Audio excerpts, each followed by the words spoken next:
Hello friends, welcome to Parag Bhai Patil YouTube channel. OCM Organization of Commerce and Management 7th chapter we have started. Consumer Protection Act 2019 ग्राहक संरक्षण कायदा 2019 ग्राहकांच्या संरक्षणासाठी कंझ्युमरला protect करण्यासाठी या Indian गव्हर्नमेंटने act create करण्यात आलं 2019ला. त्या संदर्भातील रोल आता यावे नेमका या today's role of consumer organisation and NGOज. Role of consumer organisation and NGO non government organisation. अशासकीय संस्था किंवा ग्राहकांची चळवळ यांची नेमकी भूमिका काय, रोल काय, ते कार्य काय करतात. NGOज नॉन गव्हर्नमेंट ऑर्गनायझेशन, अशासकीय संस्था जी की गव्हर्नमेंट रिलेटेड नाही अशी ऑर्गनायझेशन, अशी संघटना कंझ्युमर प्रती म्हणजेच कंझ्युमर संघटना अशा वेगवेगळ्या गव्हर्नमेंट अखत्यारीत नसलेल्या त्या कंझ्युमरसाठीचं काहीतरी कार्य करण्यासाठी उभारलेल्या ऑर्गनायझेशन, त्या ऑर्गनायझेशन कंझ्युमरसाठीचं काय कार्य करते, कशा प्रकारची त्याची भूमिका बजावते, म्हणजेच काम काय काय केलं जातं याची एक नेमकी ओळख या याच्यामध्ये आपल्याला पाहायचं आहे. त्याची रोल काय आहे, त्याचं कार्य काय आहे, कशा पद्धतीने तो काय वर्किंग करणार आहे ऑर्गनायझेशन, ती कंझ्युमरची संघटना कशी कार्य करणार आहे या संदर्भातील role of consumer organisation and non government organisations या संदर्भातील पूर्ण डिटेल्स आपल्याला पाहिजेत. नॉन गव्हर्नमेंट ऑर्गनायझेशन NGO आजच्या काळामध्ये आपल्याला माहिती आहे सरकारी मदत तरी येते, पण सरकारी मदत अपुरी पडत आहेत म्हणून अनगिनत वेगवेगळ्या नॉन गव्हर्नमेंट ऑर्गनायझेशन प्रत्येकापर्यंत काही ना काहीतरी समाजाचं देणं लागतं या उद्देशानं, म्हणजे सोशल वर्किंग करण्यासाठीच्या वेगवेगळ्या ऑर्गनायझेशन्स वेगवेगळ्या दृष्टिकोनातून आपल्यापर्यंत ज्या वेगवेगळ्या आहेत, अलिटरेट पीपल असतील, मजूर असतील, लेबर असतील, यांच्यापर्यंत वेगवेगळ्या दृष्टिकोनातून त्या समाजाप्रतीच्या मग अन्नसेवा असेल, त्यासाठीचे लागणारे फूड असेल, पॅकेजिंग असेल, या सगळ्या काही सोयीसुविधा गव्हर्नमेंट अखत्यारीत न येता सामाजिक प्रती, सोशल प्रती रिस्पॉन्सिबिलिटीज म्हणून समाजासाठीचं काहीतरी देणं लागतं, सोशल रिस्पॉन्सिबिलिटीज म्हणून त्या प्रकारे डोनेट करण्यात येतं. आपल्या आजूबाजूला पाहतो आपण वेगवेगळे आहे, रोटरी क्लब नॉन ऑर्गनायझेशन आहे, नॉन गव्हर्नमेंट ऑर्गनायझेशन आहे, ती सुद्धा एक सामाजिक कार्य करते. त्याच पद्धतीने आपण पाहतो एड्सग्रस्तांसाठीची काही सामाजिक सेवा आहे, सेवालय आहे, याचाच अर्थ त्यावरतीची समाजासाठी काहीतरी वेगवेगळ्या अशा ज्या कोणत्याही ऑर्गनायझेशन, म्हणजे ज्या कोणताही त्याचा बॅकग्राऊंड त्यांच्याकडून प्रॉफिट घ्यायचा नाही आहे, ओनली फक्त नफा कमवण्याच्या उद्देशानं नाही ना गव्हर्नमेंटचं इंटरफेअर नाही, फक्त सोशल वर्किंगसाठीच्या ज्या ऑर्गनायझेशन एस्टॅब्लिश्ड होतात त्यालाच NGOज असं म्हटलं जातं. ना नफा, ना तोटा, ना पॉलिटिकल इश्यू यासाठीच्या उद्देशानं, या पर्पजनं ज्या कोणत्याही ऑर्गनायझेशन क्रिएट करण्यात येतात त्यालाच NGOज असं आपल्याला म्हणता येईल. त्या संदर्भातील मग याच पद्धतीनं कंझ्युमरसाठी म्हणजे ग्राहकांसाठीच्या काही वेगवेगळ्या ऑर्गनायझेशन्स आहेत, म्हणजेच संस्था आहेत ज्या अशासकीय काम करतात, म्हणजेच कंझ्युमरला जो कोणताही कंझ्युमरला रेड्रेसल फोरम ग्राहकाच्या तक्रारीचं निवारण करायचं आहे, त्या तक्रार करण्यासाठीचं कंझ्युमरला ट्रेनिंग देणे, त्याची प्रोसेस कशी करायची आहे या संदर्भातील, त्यानंतर कंझ्युमरला अवेअरनेस करणे, जागरूक करणे, अशा या ऑर्गनायझेशन अंतर्गत NGOज अंतर्गत, कंझ्युमर ऑर्गनायझेशन अंतर्गत, ग्राहक संघटनेअंतर्गत त्या कंझ्युमर प्रती या अवेअरनेस प्रोग्रॅमद्वारे, वेगवेगळ्या लिफलेटद्वारे, वेगवेगळ्या ऑडिओ व्हिडिओ कम्युनिकेशनद्वारे, वेगवेगळ्या ट्रेनिंग्सद्वारे त्यांना या सगळ्या ऑर्गनायझेशन कंझ्युमरला प्रोटेक्ट करण्याचं काम केलं जातं. जसं आज पाहतो सरकार झाडं लावा झाडे जगवा म्हणतं, त्याच पद्धतीनं काही सामाजिक संस्थासुद्धा अवतीभोवती आपल्या सराउंडिंग प्रिमायसेसमध्ये वेगवेगळ्या दृष्टिकोनातून सोसायटीमध्ये झाडे लावायचं काम करतात. त्या काय गव्हर्नमेंट ऑर्गनायझेशन नसतात, त्या NGOज असतात, म्हणजे सामाजिक संस्था असतात. त्या सामाजिक संस्था वर्किंग करतात. सपोज एखादं काही तरी झालं असेल, आता सध्या कोरोनाचा काळ आहे आपल्याला माहिती आहे, गव्हर्नमेंट होईल त्या पद्धतीनं त्याच्यापर्यंत फूड पॅकेजिंग त्या लेबर्सपर्यंत स्लम एरियाजमध्ये प्रोव्हाइड करायचं काम करतं, परंतु गव्हर्नमेंटरित्या हे सगळ्याच फॅसिलिटी त्या वेगवेगळ्या पर्सनपर्यंत प्रोव्हाइड होत नाही आहेत. अशा वेळेस सामाजिक संस्था म्हणजेच NGOज, नॉन गव्हर्नमेंट ऑर्गनायझेशन पुढाकार घेऊन या सगळ्या प्रकारच्या ज्या कोणत्याही फॅसिलिटीज आहेत स्वतः पैसे पेड करून नॉन प्रॉफिटरित्या, नॉन पॉलिटिकल, कसलाही पॉलिटिकल इश्यू नाही, नफा न कमवण्याच्या उद्देशानं सोशलसाठी म्हणजे समाजासाठी त्यावरतीचं वर्किंग करतात. याच पद्धतीनं NGOसाठीच्या कन्झ्युमरवरतीच्या काय नेमक्या आहेत त्याच्या संदर्भातील non government organisation means NGO, अशासकीय संस्था, गव्हर्नमेंट नसणारी संस्था, गव्हर्नमेंट नसणारी संघटना. Non government organisation means NGO, अशासकीय संघटना किंवा संस्था.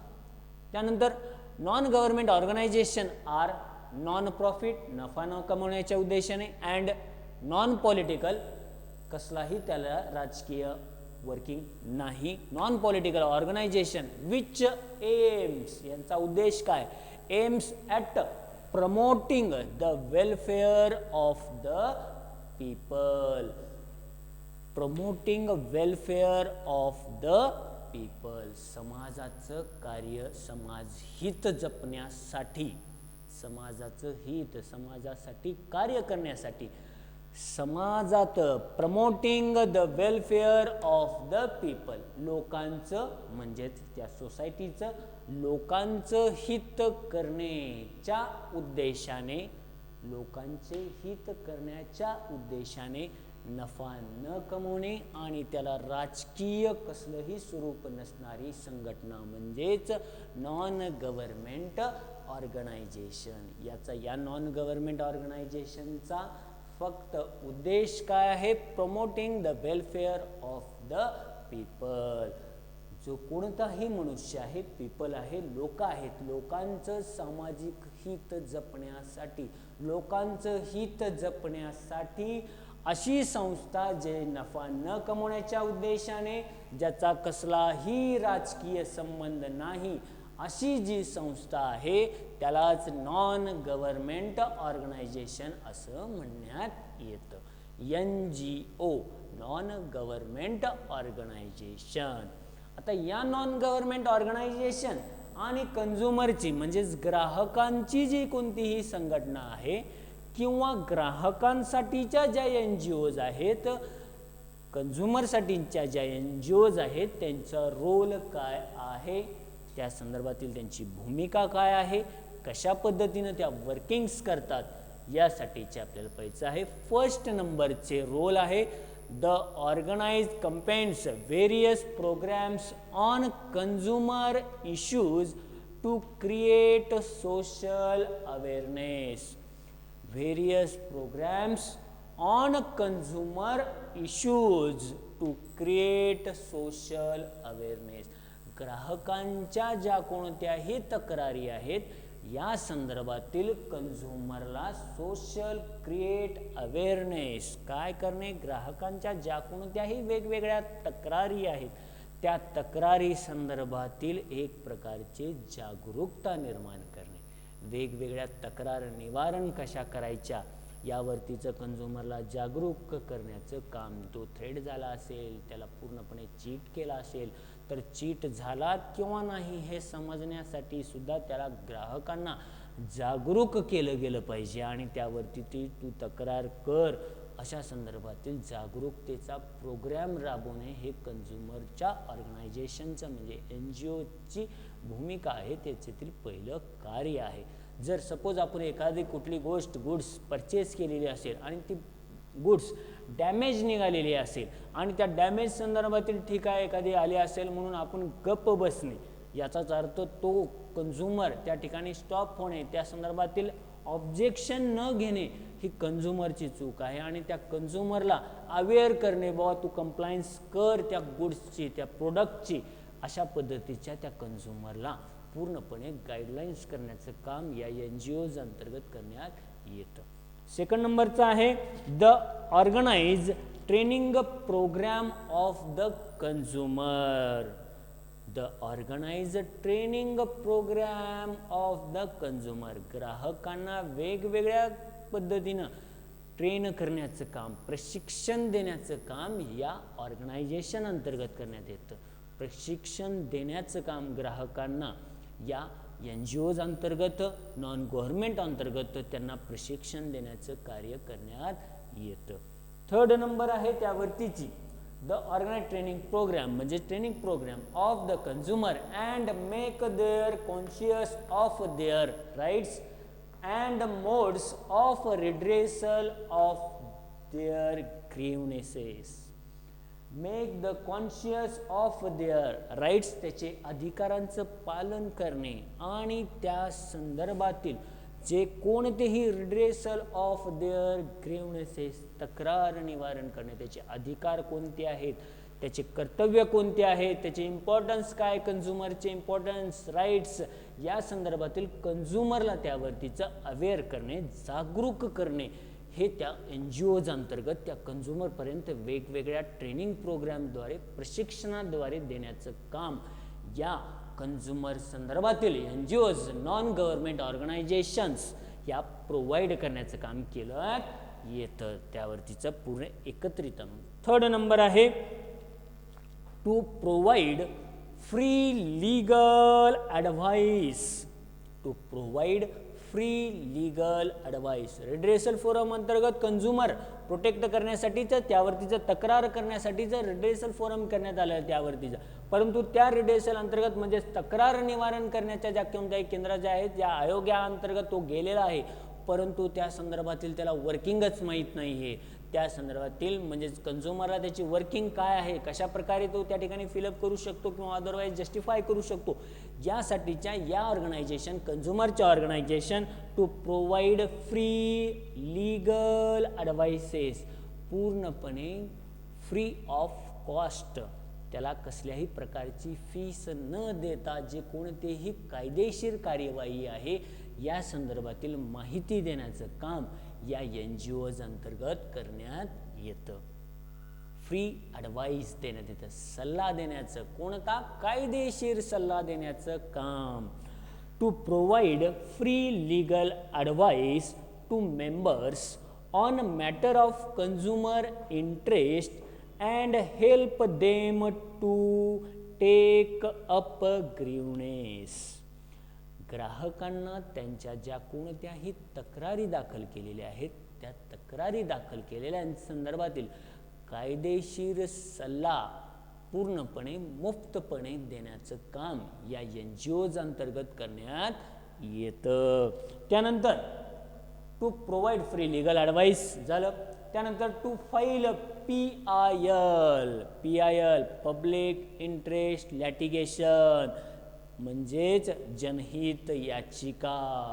PIL on important consumer issues, ग्राहकांच्या ज्या कोणत्याही महत्त्वपूर्णच्या आवश्यक अशा गोष्टी आहेत, म्हणजेच त्यावरतीचा ban a product injurious to public health, ban करणं ज्या कोणत्याही पब्लिकच्या आरोग्यास हानिकारक असणाऱ्या वस्तू, प्रोडक्टवरतीचं PIL दाखल करून त्यावरतीचं म्हणजे पब्लिक इंटरेस्ट लॅटिगेशन मीन्स जनहित याचिका फाईल करून दाखल करून त्या वस्तू पूर्णपणे बंद करायला लावणे, बॅन करायला लावणे. कशा वस्तू, कशा प्रोडक्ट्स, जे products injurious to public health, ग्राहकांना म्हणजेच त्या पीपलला, लोकांना आरोग्यास धोकादायक असणाऱ्या वस्तू PIL दाखल करून त्याच्यावरतीचं बॅन आणणे, ते उत्पादन बंद करायला लावणे, एक जनहित याचिका दाखल करून. ती कशी जनहित याचिका दाखल करायची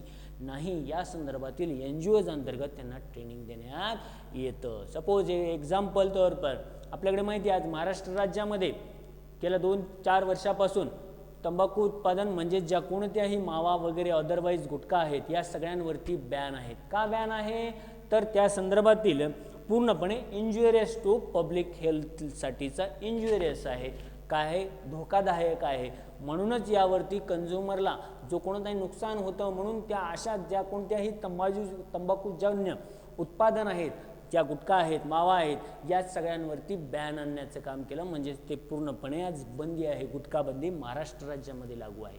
कशासाठी? तर याच अंतर्गत त्यावरतीचं जनहित याचिका PIL दाखल करून पूर्णपणे कन्झ्युमरसाठीच्या या ऑर्गनायझेशन फाईट करून अशा प्रकारच्या ज्या कोणत्याही इंज्युरियस हेल्थ आहे त्या कन्झ्युमरसाठीच्या म्हणजेच ग्राहकांच्या लोकांच्या अशा वस्तूवरती पूर्णपणे बॅन आणण्याचं काम अशा वेगवेगळ्या भूमिका म्हणजेच मीन्स रोल NGOज नॉन गव्हर्नमेंट ऑर्गनायझेशन्स ह्या पार पडत असतात, वर्किंग करत असतात त्या ठिकाणी.